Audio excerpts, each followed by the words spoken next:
Well, hello everyone, and welcome back. It's Ride the Stream. I'm Michelle, and I'm joined by my very, very good friend, Travis. We are like two peas in a pod talking about, all the things that are streaming that we like.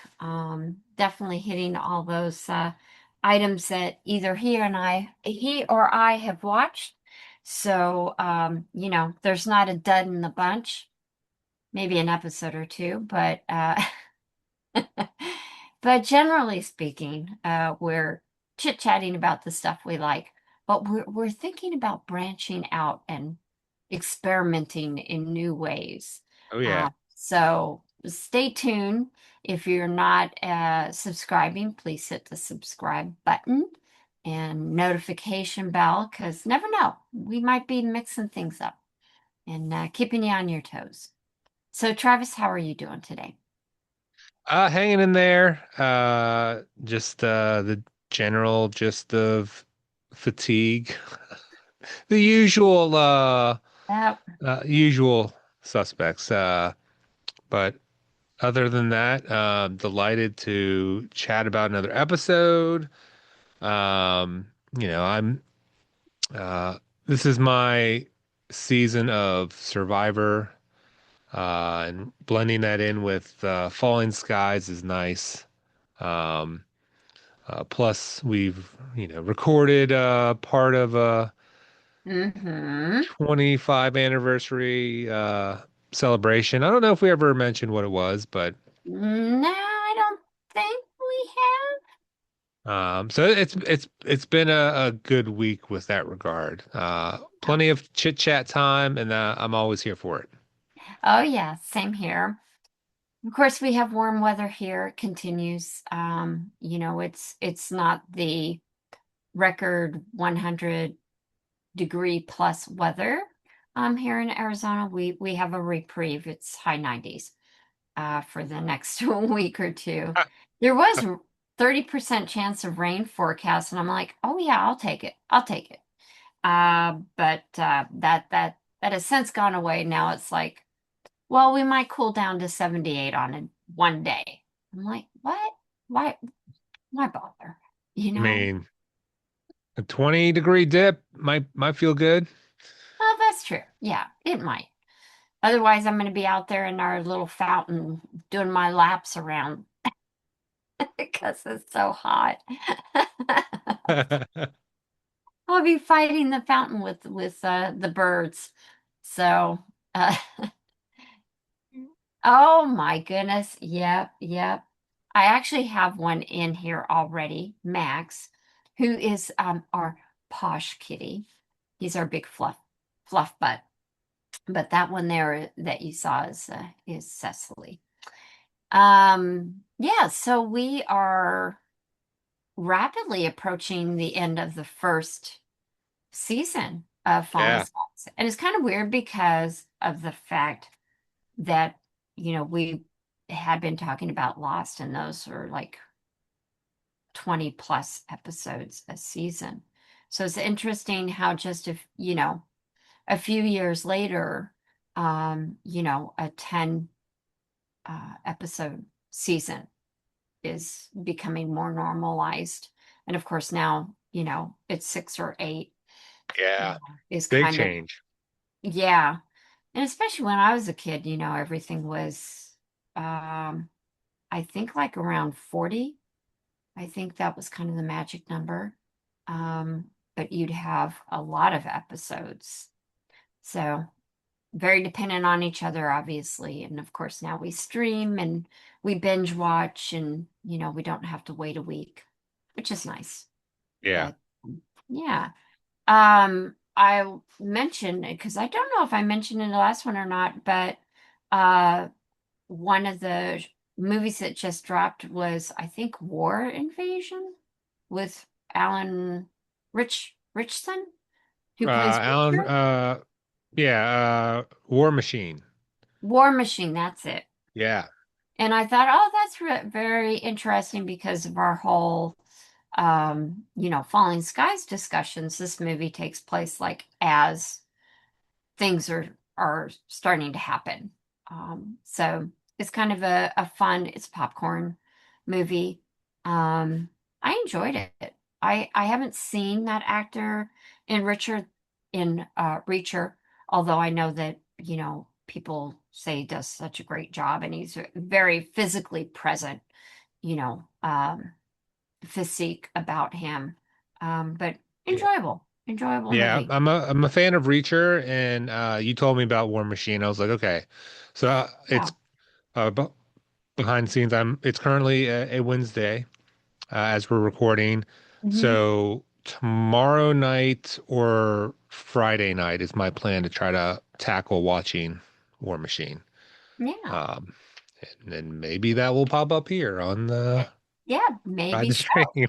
Now that we are, subject matter experts on, the kind of post alien invasion, now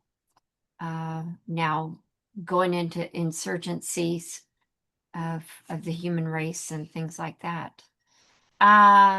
Tell you Well, what, just a quick side note. yeah. Get you to watch a season of Survivor. We can chit chat about that every week for a season. Get a No, totally new perspective to hear your thoughts on a show like oh that. my God, yeah. Um, is it, are you in season 50? 50, yeah. Yeah, because I know you're writing about it as well as watching it. So you're doing a substacks, right? Yep, yep. Yeah. So all you watching or listening, go check out Travis's Substack. You know, Shameless plug here. So go check it out. I'll Leave a heart. take all of the all of the plugs possible. That's what yeah, hey, that's part of this adventure for us. We get to have fun doing this and we get to plug our creative works. So, Yeah. Yeah, no hard sells, but if you can obviously support us in other ways. Now that's the same one. That's still a one. She came back. She sauntered back in. Um, and now you'll probably see a tail in a second. But anyway, we are talking about Falling Skies, which originally aired first season in 2011. So we're talking a 15-year anniversary this year. So kind of interesting that. And this week it is episode 8 called What Hides Beneath. And Travis, I think if you're ready to go, I'll go ahead and jump into a quick little plot synopsis, and then we can settle in and start talking about some of the scenes we enjoyed, or things that stand out to us before we pop into our questions of the week. yeah, let's rock and roll. All right, sounds good. Here we go. So, what does hide beneath is both the question and theme explored through many of the characters in this week's episode. Weaver seems distracted and is not sleeping. He is popping pills and questioning Ricky about a drawing he drew of a row of houses. We learn that Weaver is plagued by the painful memories of his child Sophia and his ex-wife and the guilt of not having been there to protect them. Ben has shown that he has an unusual level of stamina by easily doing over 100 push-ups, as well as run and jump rope for hours. Ben gets a checkup by Annie, who notices that the skin around the harness wounds is hard and cannot be felt by Ben. Um,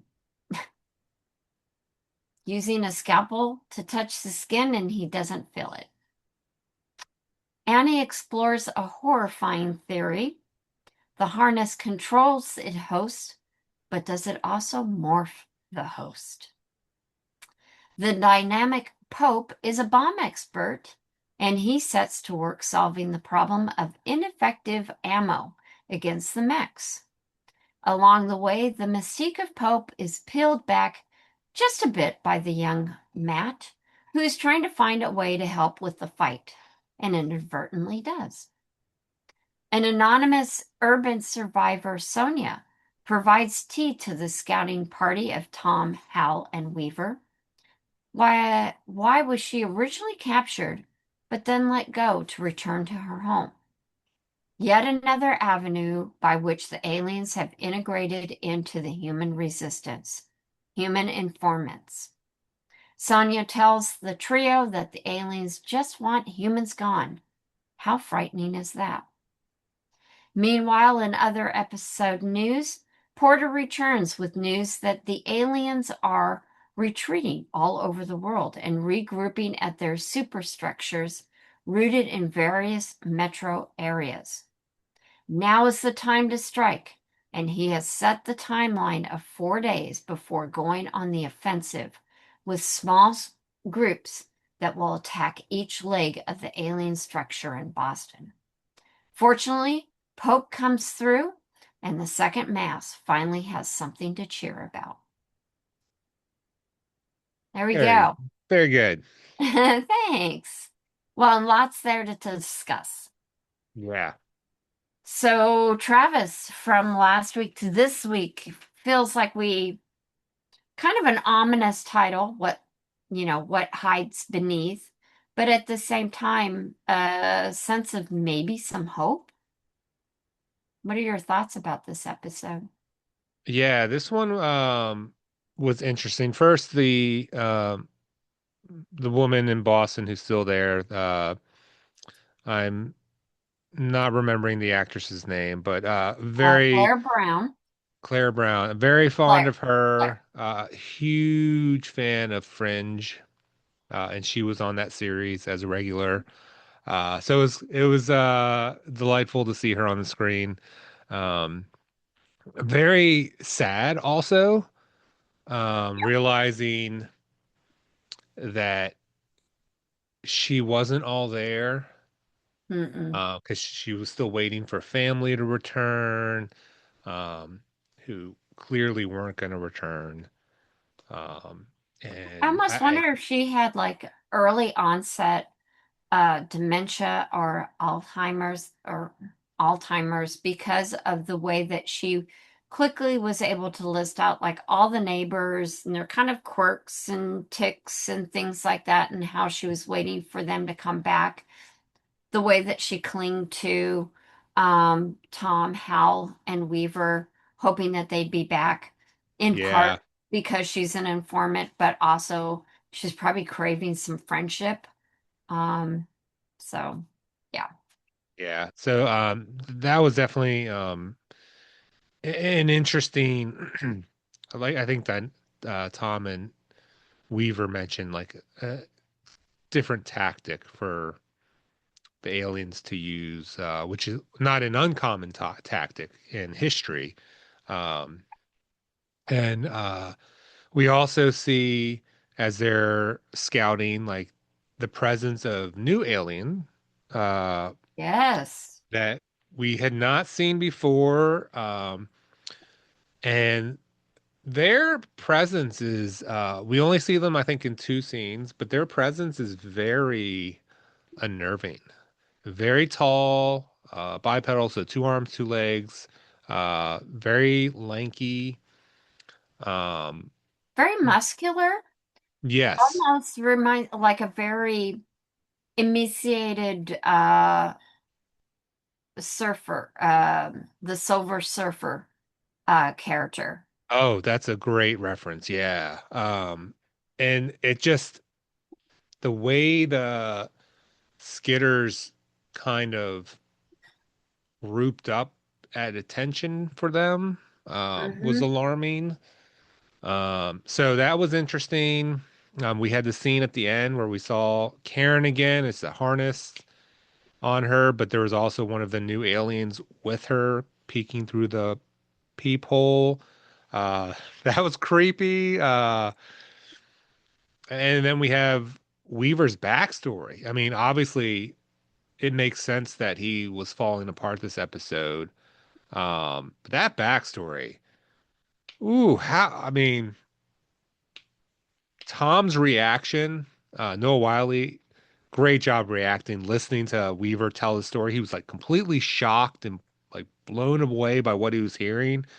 Um, I mean, I think we had an inclination that Weaver maybe had lost harnessed kid or something, by the way he's phrased something earlier in the season. Yeah, I definitely thought that, yeah, he definitely lost his daughter. Um, but I didn't pick up on the fact that she was harnessed, but he had the drawing and then the houses, the row of houses that Ricky drew. And I didn't touch on it, but the implications that Weaver was making that the aliens might be able to read their minds, Yeah. or the fact that um, because harnessed kids are all kind of like wired together with the skitters, and then we find out that Sophia is probably harnessed, so maybe Ricky was actually getting some of her thoughts, um, that was coming out. Somehow they know about Weaver. I Yeah. don't know. So there's definitely some deeper connections going on there that I think something that surprises me is that even though we start seeing, okay, the mechs, the skitters, and how scary they were initially. I don't know, there's something different about these tall, lanky, gray aliens that just very, very unsettling. Skitters Yes. are pretty ugly looking and, but there is something very unsettling about this new group of aliens that we see. Um, I don't know if it's the fact that they look more human and so they seem more threatening or they seem more sentient that we are able to connect more with them because they look closer to us. I don't know what it is, but Yeah. it's very, very unnerving. Yeah. And I also feel like my my viewpoint on the Skitters, obviously they've done a lot of bad, but realizing as Dr. Glass performed surgery on one of them that Mm-hmm. the Skitters were harnessed, so we don't know what the Skitters were originally or from I don't know how many different planets these Skitters have come from and were different beings at some point possibly. Um, which makes me curious to know, where do they come from? You Yeah, know, how long have they been like that to like change into that form? Um, because I think Dr. Glass and Lords were kind of discussing, well, the harnesses were cut off, but does that mean that they've stopped changing? Because Ben mentioned that like some of the other kids, like the remnants of the needles were like falling off, yeah, and while his and Ricky's have not. And she was like, "Well, you guys were harnessed for months longer than the other kids." yeah, So in the conversation with Ricky and Ben, where Ricky's like, "They'll come back for us. They love us. We'll go back." And Ben's just like, "What are you talking about? Like, I hate them." Like, so it's yeah. very interesting to see the two different sides. And now, because I can't remember how far into the show I watch, it was either season 3 or 4.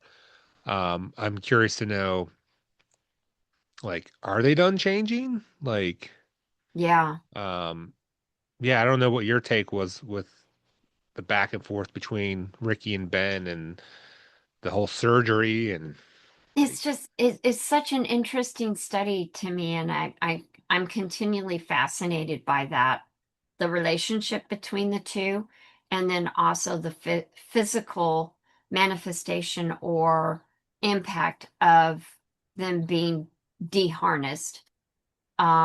And the fact that, okay, it sounds like they've both been about the same amount of time harnessed.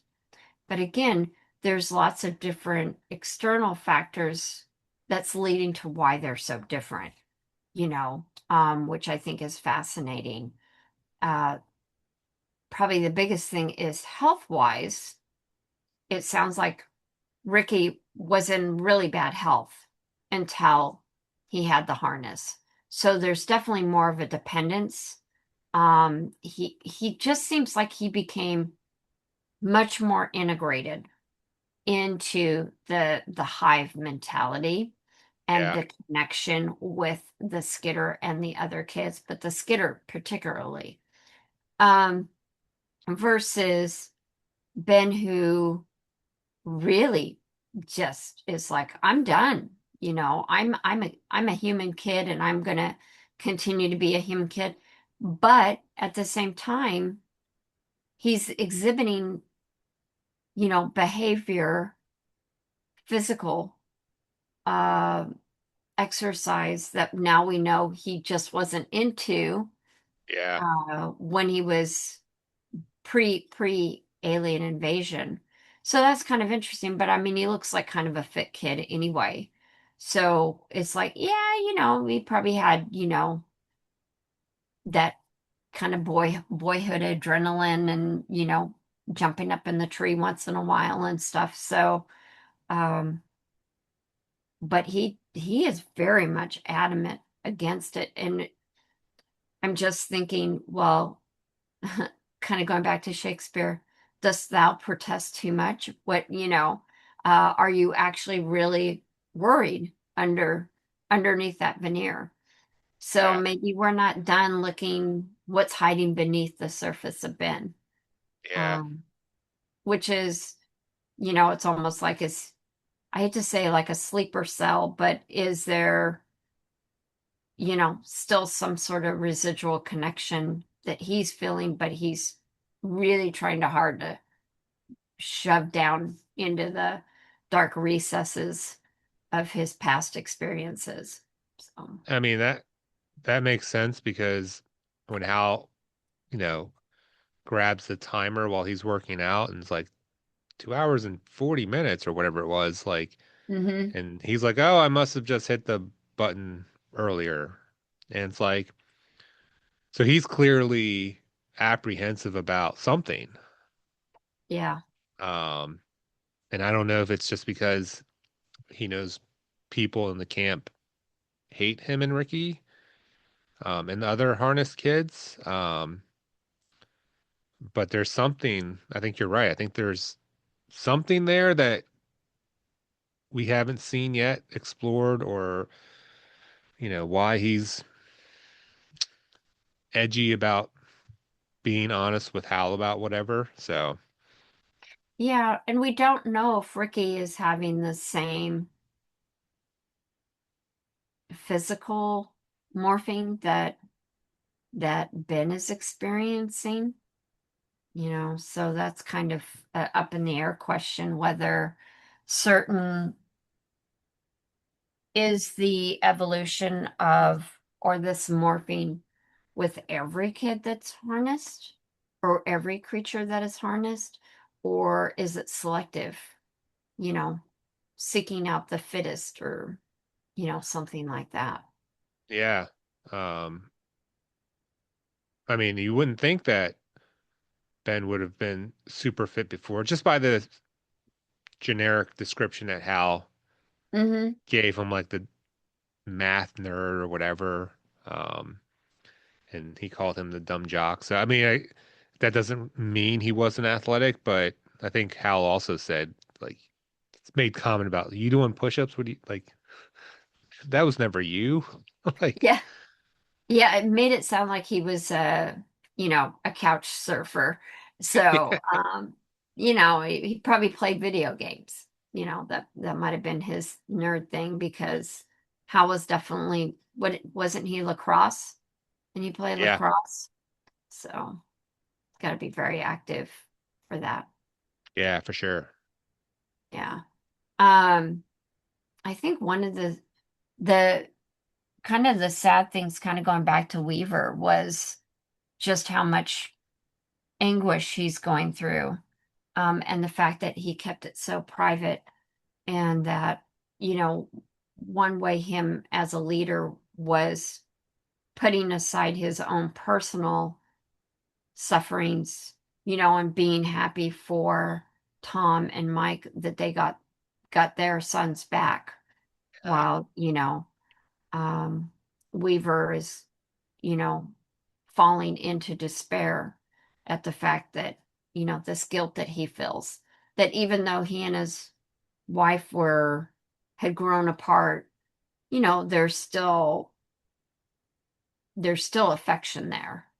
Yeah. Um, it was, I was very happy to see him have some hope and to be kind of rejuvenated. Because he does mention in there that he's surviving on revenge. And I don't know, I just don't think that that's can sustain you long term. There has to be more to it than just revenge. Yeah. Um, and now, and I think hope is stronger than revenge. So now he has hope. He thinks that maybe his wife is actually alive. Um, I think he and said it possibly his oldest daughter. yeah, I don't know. Sophia? Sophia was the younger one. Yeah. And I think he said the oldest, her name might have been Rose. Okay, I didn't catch that. Um, let me see if I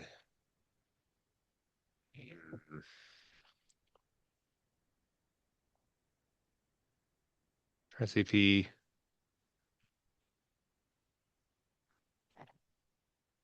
Oh, uh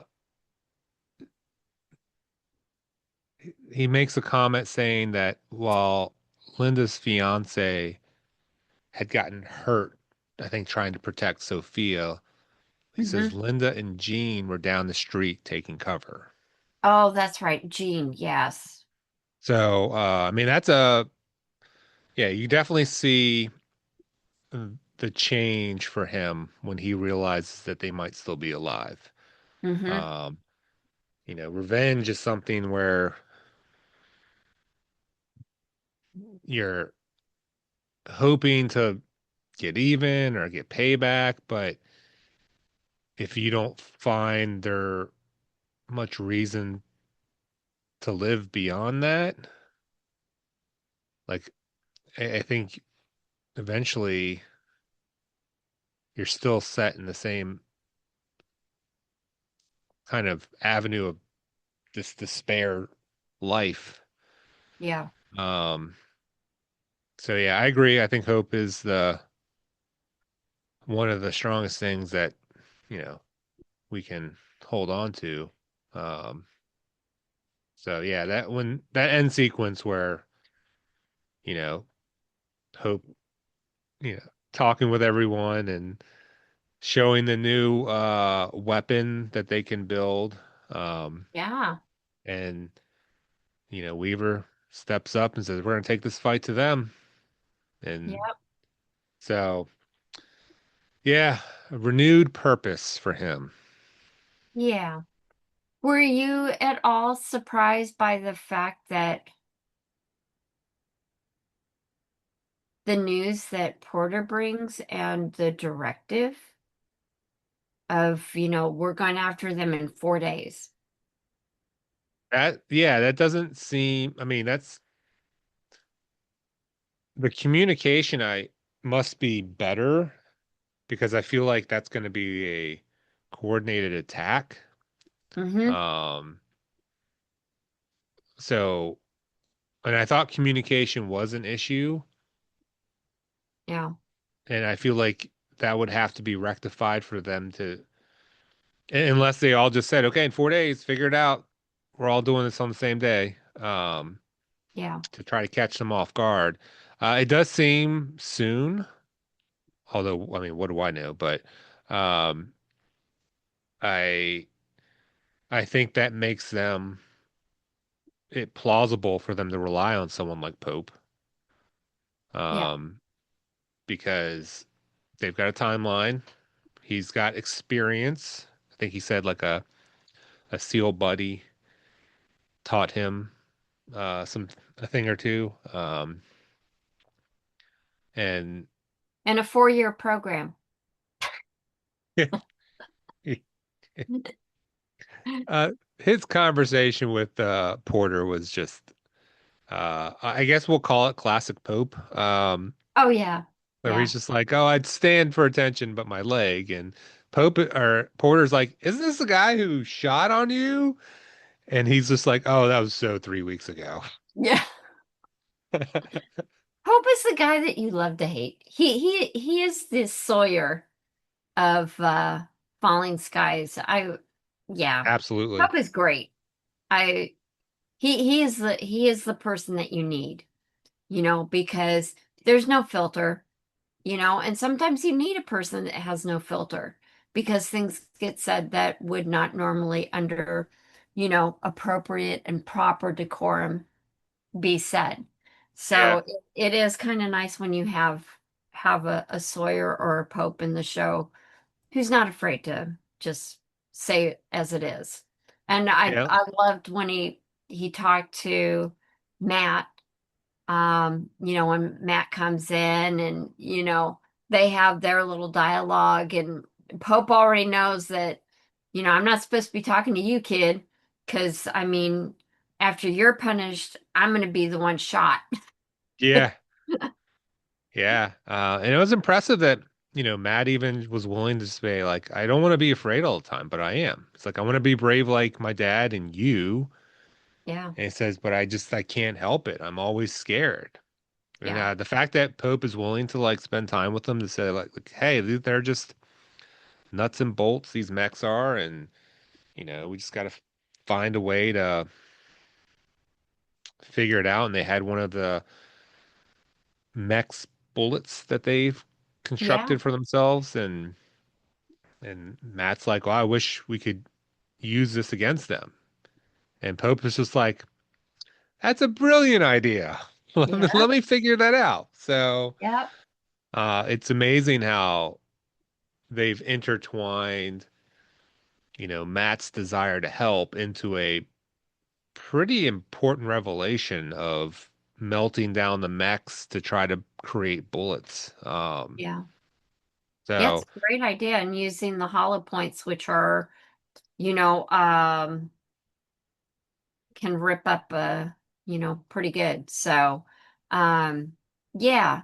And the fact that Matt said, "Oh, don't those look like our bullets?" I mean, he's just, he's a kid, but he's making good observations.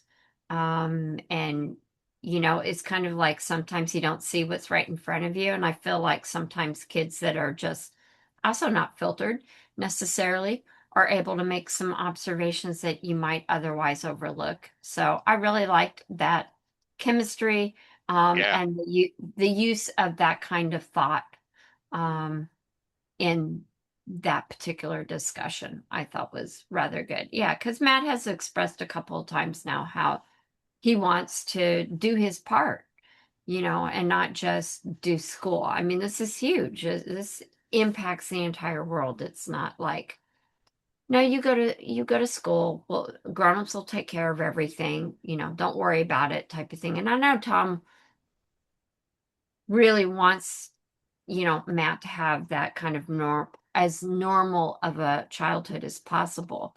yeah, But there's a point where you have to kind of put aside that and, allow him to start growing up too. This is definitely the type of situation where you have to grow up faster, and you have to amend how you're parenting in these kind of situations. yeah. And I mean, it seems like, you know, perhaps this interaction with Pope will lead Tom to be like, okay, we can ease you in maybe. Yeah. Because even at the end when uh it's like I thought I told you to stay away from him, and he's like, look, found out a way to beat the mechs. Just listen. Yeah. And Tom just listens. So um yeah, it'll be interesting to see what happens. I am still concerned about Weaver. Um, I know he has renewed purpose, but him just riding off into the sunset on a bike and sabotaging their bikes to like go find his old home, and um that's definitely a concern. Um Especially when he could have told them, "Hey, I need to go check on my house. I need to check a theory." You yeah, know, but I know there's a fine line when you're a leader that you don't necessarily have to reveal all. But at the same time, they're all in this together. And I think that, Tom has shown that he can have some revelations too, obviously. He's a yeah, good leader too. And kind of, having more of that, Picard and number one relationship here, yeah, could work in the favor of both. So, yeah. I think Weaver, he, I mean, he said he didn't want anyone to feel sorry for him, but I think in a position of authority, you need to be able to depend on someone yeah, to, help carry out orders, or um, you know, even talking out the burdens of what everyone's dealing with day to day. Like everyone's yeah, got to talk to somebody.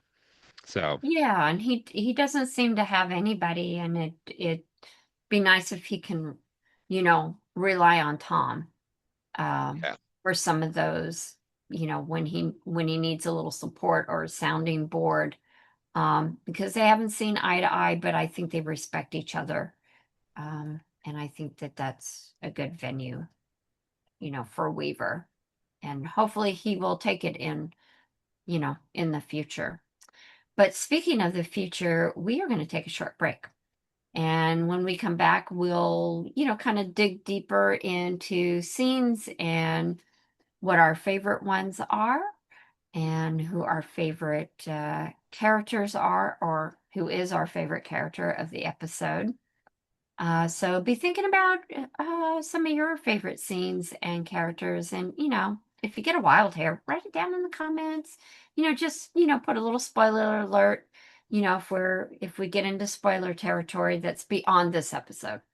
So, because even though I've seen through the rest of the the first season, others may not have. So, yeah. With that, hang tight, stick with us. We'll probably have like some sort of cute little commercial from Travis, and then we'll be back to continue our discussion of episode 8. Hey everyone, this is Travis with Red Stream. Want to do a special shout out to someone who I know is watching this episode. This one's for you, Nick, buddy. Um, Visit nickdiak.com, nickdiak.com. Nick is a pop culture scholar. He knows the gamut with sword and sandal history. Sword and sandal, if you think of films and TV like The Gladiator. Um, he's also done tons of essays and reviews revolving around anything from comic books to Italian cinema to industrial or synthwave music and sampling. Um, Nick, he can run the gamut with regards to a lot of things that he knows in pop culture. Um, so head over to nickdiak.com. You can see all of his works, the things he's working on, ways to support him, where you can follow him. And Nick, thank you for always supporting me and Michelle. We appreciate you. And that's about it. Uh, Support Nick, follow him, and we'll get back to the conversation. Well, we're back. I hope you enjoyed that little interlude of a commercial for our other projects. We are back here to continue our discussion of What Hides Beneath, episode 8 of the first season of Falling Skies, if you've forgotten what we were talking about. So with that, we're getting back into our discussion of scenes. And we spent the first part of our discussion kind of in those scenes. Were there any that really stood out for you that kind of hit your favorite list, or did you have a top one? Kind of get Uh, you through that. so uh, I don't know if I've done this before, but I did not create a list. What? Oh, I was so just you're gonna come taking my off the cuff. approach. Yeah, took your approach. Just figured throughout the conversation, figure out what would my favorite would be, including character. Um, I do find a scene that I would probably consider an honorable mention, um, is the scene with Dr. Glass and Lords when they're operating on the dead Hmm. Skitter and um, just understanding the biomechanics of the alien and realizing that uh, the Skitters were something else entirely. Um, that's a scary premise because if that's what they turn into, it just makes you wonder about all of the kids that are harnessed. And, is that their final result to be turned into a skitter? So that really stands out because it's very alarming for sure. Yeah, the ramifications of that theory. I kind of feeling that I don't know that children are gonna like become skitters necessarily. Like I don't know that I'm kind of surmising they're not going to change into a skitter. I think that's a creature. Um, but I would say that maybe over time the harness becomes part of them and like skin kind of, Gotcha. ends up growing over the harness and the harness becomes one within their physical makeup. Because we don't so far don't see Ben growing a few extra legs or arms. Um, so I'm kind of thinking that the harness does is a little something different. I think that it definitely is meant to become permanent on the host and become part of them, but I'm not thinking that they're gonna actually become a skitter. I could be totally wrong, but I'm Uh, just thinking that the physicality, the chemistry, the biology of it, I think is going to be a bit different. Um, it does make me kind of wonder why their wounds are not healing up, that I'm going to say the needles or spikes of the harness are not falling out for Ben and I guess Ricky. yeah. So kind of wondering if it really is kind of a selective, the best survivor, the one with the best genes or DNA, whatever, is the ones that actually end up becoming fully integrated within the alien society, and rise above being just a slave, to gather resources. Um, I thought one of the scenes that really stood out for me was finding out just the sad state for Sonia, and the fact that, um, Tom and Weaver both were like, Tom, well, we'll just bring her back with us. Well, you know, is that really what she'd want? And Weaver's more like, just let her be because she's kind of living in her own mind anyway. Yeah. And, the fact that she, you know, has a mindset of remembering all these people, all of her neighbors, and how integrated she was with all of her little neighbors. Um, she's not quite all there. Um, so I thought it was wise of Tom to mention where they're headed, Yeah. supposedly. to throw her off since, she will give them up. She didn't give them up when Karen arrived at the door. Yeah. But um, she would, of course, let the aliens know where they were headed. So I thought that was really, very sad for her. Um, and the fact that she's a willing informant, but in contrast to Clayton, is definitely a whole different ball of wax going on with her, with Sonia versus what Clayton was doing. Yeah. But the ramifications of the actions of both people is really kind of the same. Yeah. And it can't be necessarily excused.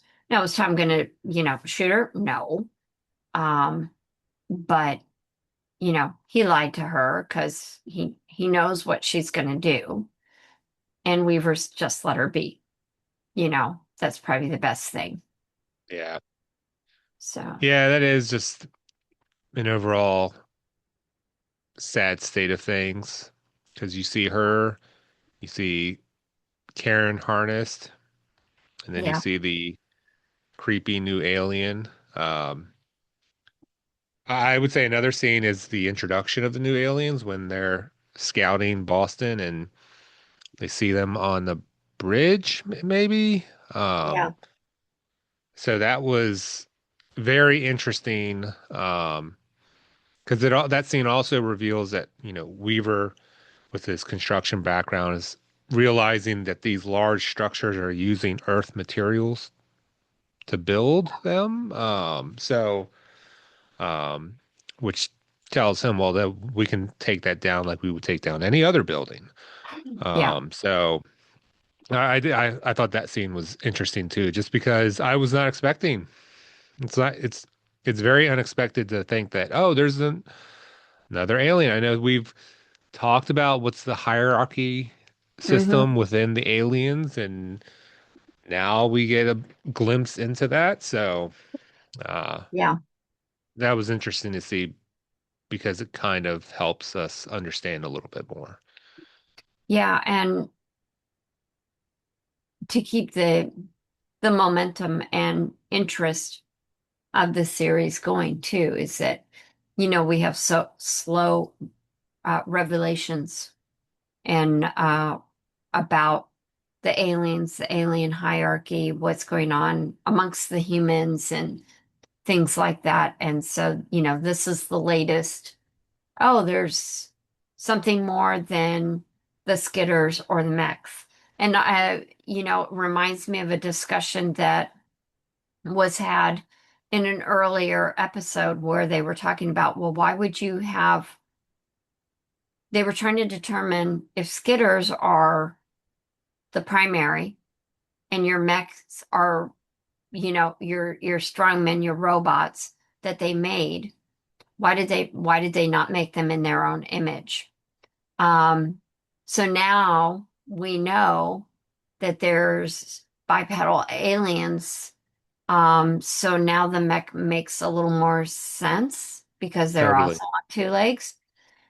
So it's interesting how, just as we saw in Lost, like I think Lost was tighter with their detail than maybe Falling Skies has been, but they're just as intentional with some of the little kernels that they plant and then harvest, some episodes down the line.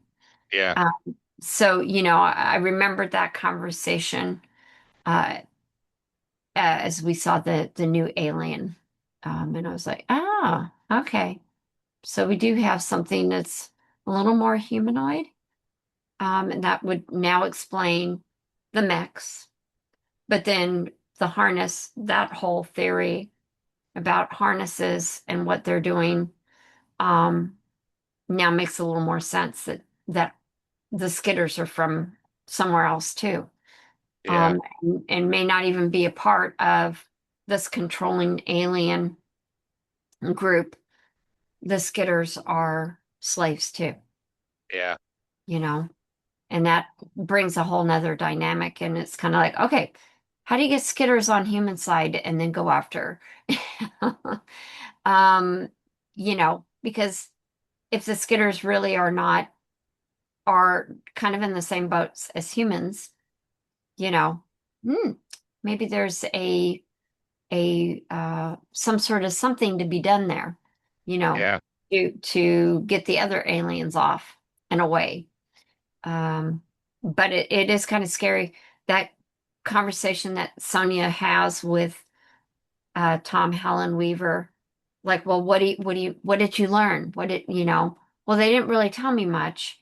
I talked with the children who spoke for, the aliens, and they didn't really tell me much other than the fact that they wanted us gone, and that's really scary. I mean, this is our planet, you know, Yeah. in the bigger scheme of things. This is our planet, but you're the invasive one and you want us gone.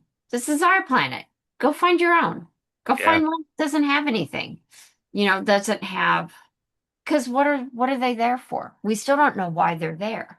What what resource do we have that they need? They recycle. So we know they're recycling our resources. Um, so yeah, what's going on? And then of course the big thing, when Porter brings the intel back. So that's an interesting scene where he says, yes, we're actually seeing this phenomena, it's being discussed through, communication channels that a lot of them are falling back. Well, interesting that you lost the third, you lost the fourth, you lost the fifth mass, but you want to rally the troops for basically a suicide run. Yeah. That I was interesting tactical decision because yeah. um it does for me it makes me wonder, well, how many fighting forces are there? Mm-hmm. And then is the mindset, well, we're never going to regain the numbers that we had, so we have to hit them while we still can. It's the only thing I can think of. Could be, but it also gave me pause and a little concern because we already had Clayton that came 2 weeks before with particular intel, which was bogus. Um, and now Porter. So is he reliable?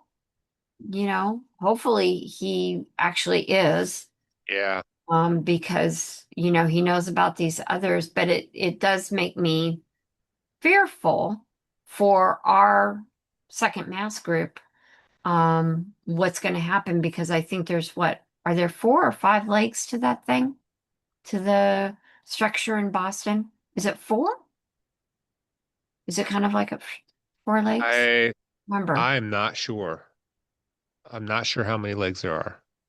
But it'll be interesting because I would not think that there's really enough people in the second mass, military wise, to go in and do that kind of insurgent action.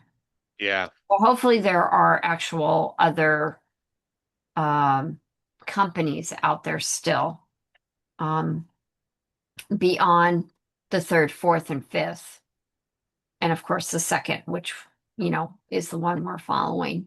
But anyway, I Yeah. digress. But I thought that you know gave me some pause, because I thought it was an interesting intel dump, by Porter, um, and also to give a directive, like that, without all the information, which I think, militarily, we don't always have the all the information. And making the order without knowing if they have the means to create the explosives necessary to Yeah. um so I mean they're fortunate that Pope is there, but if there was no one there to construct Mm-hmm. bombs, I don't know what they would do. Yeah, because, we do get that kind of intro scene between Pope and Uncle Scott, who, have a little bit of a yelling match back and forth, and Pope doesn't really appreciate Uncle Scott is trying to do what he can do. Got to appreciate the effort, but he kind of is like, there's no finesse, there's no la da da da da, and Pope is like, oh my God, this is such a mess.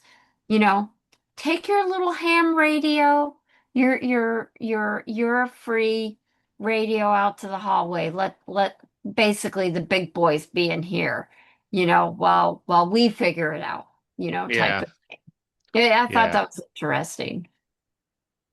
um, Interesting scene. yeah. Did I you mean, have Scott a even favorite? admits, huh? Did you have a favorite? I don't know that I had a favorite. Um, I would probably lean towards uh Weaver's discussion in his backyard with Tom Hmm. and him basically explaining his life before the war and how he and Linda separated. She was clearly moving on because she had a fiance. But when the attacks, he went to her house. Um, and just seeing Tom's reaction as he's telling him this, and Weaver's just taking swigs from the bottle, and he's using that as his coping mechanism, and Yeah, um, it was just a hard reality to hear, um, because he's such a stern soul. Like yeah, he has that disposition. He's, you know, kind of like how I describe myself sometimes as having a, resting grump face. Um, and he, and and he still has that same disposition as he's telling this like traumatic, awful story about,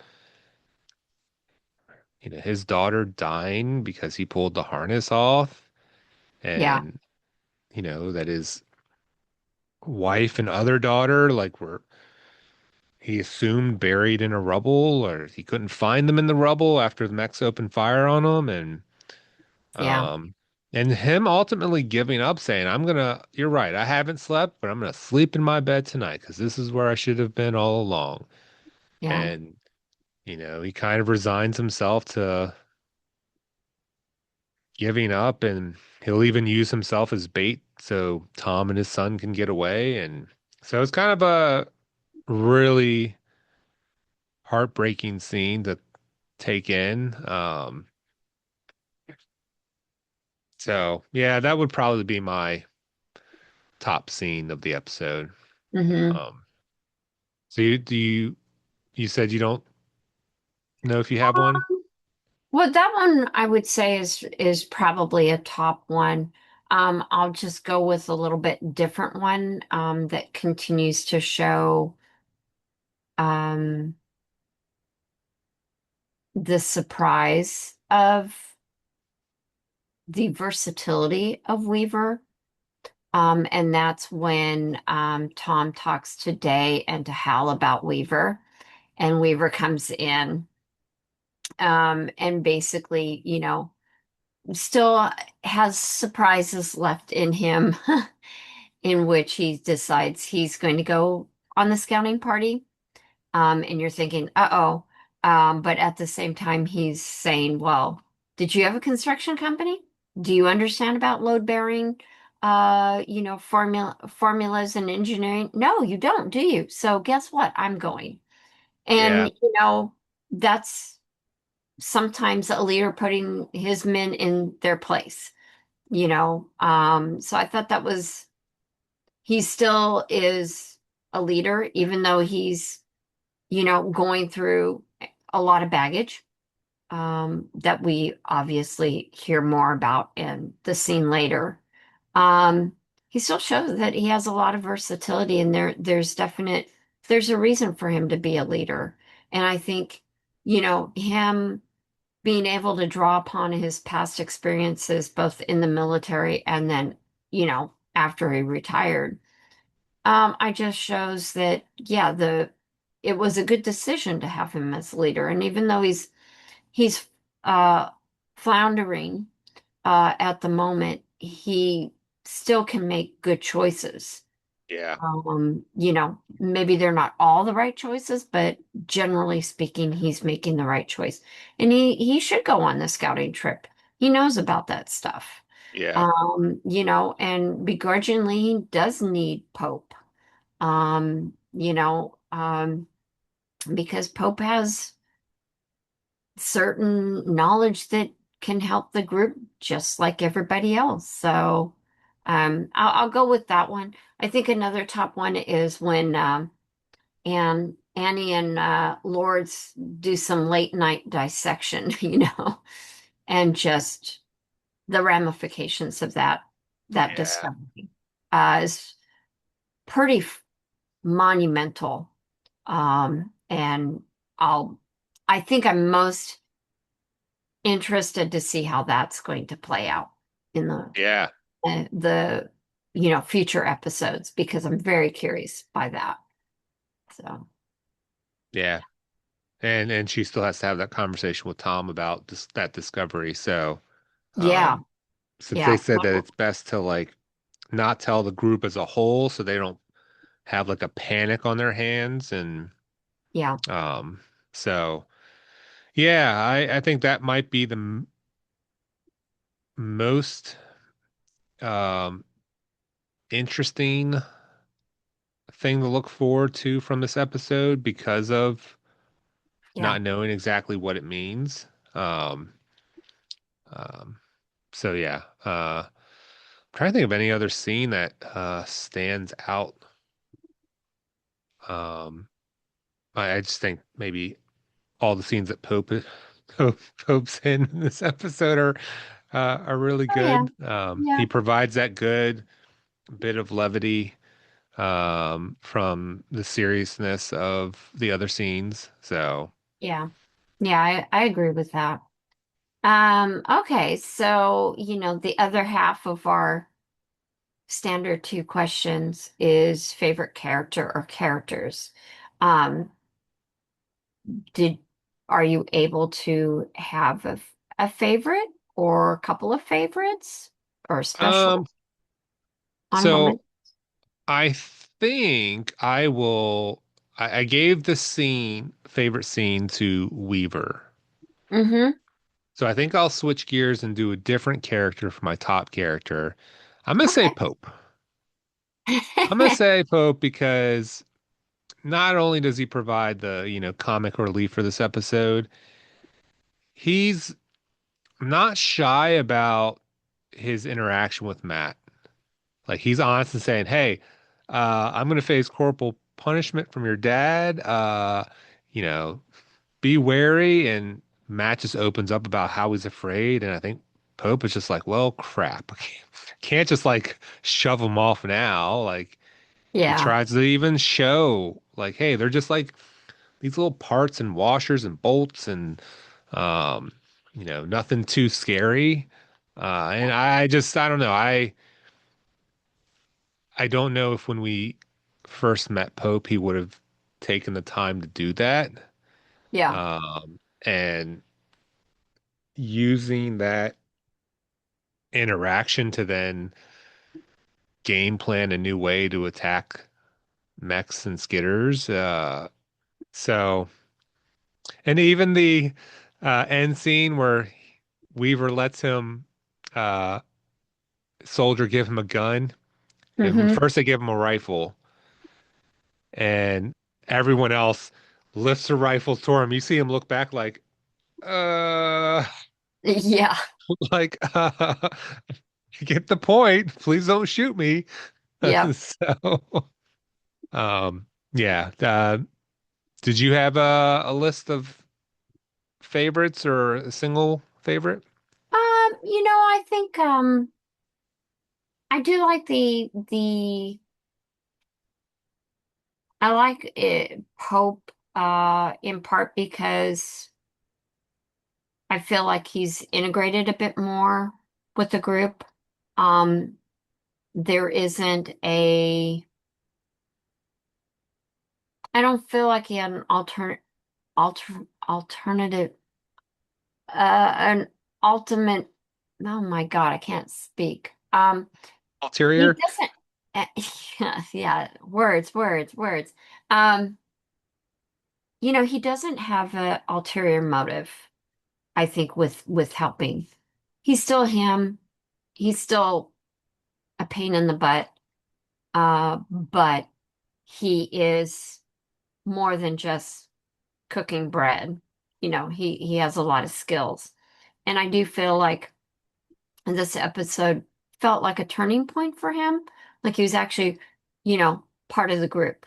And they Yeah. even mention, I think Tom even begrudgingly mentions that, yeah, this is Pope. This is the one that, yeah, it was so 3 weeks ago. Yeah, I was coming after the group. But, just the other day, Tom says he was there. He was protecting my kids, and making sure that they got back. Yeah. Do I totally agree with his methodology? Maybe not. But, he was protecting my kids. So there's Yeah. something to be said. So I definitely have to have him up there. And I do think I think Weaver continues to surprise. So I think I'd probably give it a tie and put Weaver up there too because of the revelation about his family. Um, but then also just about the skill set that he does bring and why, help to solidify even more reasons Yeah. why he is a good leader. Um, much more a good leader over being crippled by the guilt and the fatigue of war. Yeah. So I Yeah. kind of give it to both of them. Yeah. Yeah. I I appreciate that the show has um created a space for a character like Pope. Hmm. Because like you mentioned, he's kind of like our Sawyer for for the series. I did notice that Margaret wasn't in this episode at all. Mm-mm. Um, and I don't No. know if she's been in every episode since her arrival, but um, I think when I was watching it the second time, I was like, oh, well, who else haven't we seen in this episode? Yeah, we So I was definitely just did not see surprised. Margaret. Yeah. And I was like, we only saw a little bit of Lords this week, and a little bit of Annie, saw little Matt. So I kind of feel like they kind of get into focusing on different characters. So I do kind of figure, well, Margaret will probably be back next week. It's kind of, I feel like, when you've got such an ensemble cast, like they did with Lost, you might Yeah, just get a little cameo, or none at all. So I'm not surprised. I think I'm going to say what's kind of nice about these shows, I think, is that when you're not necessarily a main character, it allows you to be part of a series, but at the same time be able to explore other opportunities and be in other movies and things like that. yeah, So I think that's kind of neat with some of these is that, yeah, they got their foot in the door and they were then able to go and do other things. Um, so I think that's kind of neat. I think with the actress that played Kate, I kind of think like maybe that was the case for her in Lost. Where others already came with some pedigree, basically, some filmography, yeah, their background already. So, like Charlie, for instance, who came from the Lord of the Ring, trilogy of films, who would have known him otherwise? Ian Somerhalder, who really wasn't that well known, but being in the show, and then going on to do like Vampire Diaries, among other things. So, kind of neat. This is probably a stepping stone for for several people too. So Yeah, that's I a good continue point. to like Hal. I like the actor that plays Hal. He kind of reminds me of Matt Damon Hmm. from Outsiders and stuff like that. It kind of has the same kind of, I don't know, kind of vibe, a little bit intense, but also, I don't know, some versatility and, that teenage young adult spirit. So, Yeah. Okay, I can see that. yeah. Yeah. So, Um, any other scenes or characters you want to give a shout out to? let's see. Did I have anything else? And Sonia's played by Blair Brown. Oh, She was Blair. also, yeah, she was also had her own show years earlier, and now I can't remember it, but that's how I knew her. Actually, I didn't know she had been on Fringe, but she had her own show like in the late 80s, maybe, kind of like when you had Murphy Brown Mm, back in the day. I think she yeah. had some sort of show as well. But Okay. yeah. Anyway, I thought she did a nice job. It was nice to see her. I do like when they do a little bit of, guest stars that you get to see someone like, oh, I remember them, in this or that. And it's nice to make those connections. Yeah. Yeah, it makes me wonder who else is gonna pop in for different roles. I think we touched on all of the scenes that I'd highlighted throughout my notes. But I'm really interested to see what happens next because one, they have an attack coming Yep. in a few days. We have the new aliens. Mhm. We have the ramifications of the harness with the skitters. Um, you know, Hal has made the statement, first opportunity, going to get Karen. So Yep. um, yeah, there's a lot to possibly dissect for the next two remaining episodes. Well, I think that's a great way to end our discussion today.